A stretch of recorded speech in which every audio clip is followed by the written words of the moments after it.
المنافقون قالوا نشهد إنك لرسول الله والله يعلم إنك لرسوله والله يشهد إن المنافقين لكاذبون اتخذوا أيمانهم جنة فصدوا عن سبيل الله إنهم ساء ما كانوا يعملون ذلك بأنهم آمنوا ثم كفروا فطبع على قلوبهم فهم لا يفقهون وإذا رأيتهم تعجبك أجسامهم وإن يقولوا تسمع لقولهم كأنهم خشب مسندة يحسبون كل صيحة عليهم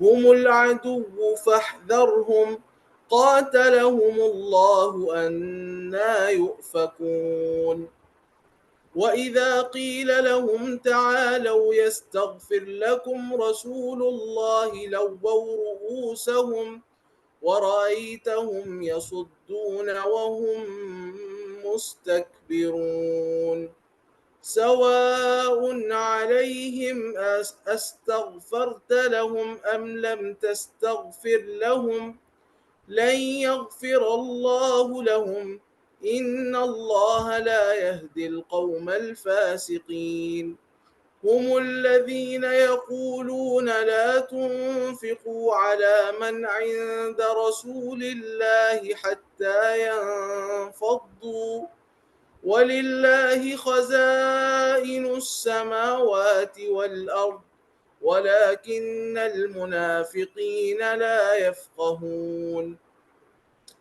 يقولون لئن رجعنا إلى المدينة ليخرجن الأعز منها الأذل ولله العزة ولرسوله وللمؤمنين ولكن المنافقين لا يعلمون يا أيها الذين آمنوا لا تلهكم أموالكم ولا أولادكم عن ذكر الله ومن يفعل ذلك فأولئك هم الخاسرون وأنفقوا مما رزقناكم من قبل أن يأتي أحدكم الموت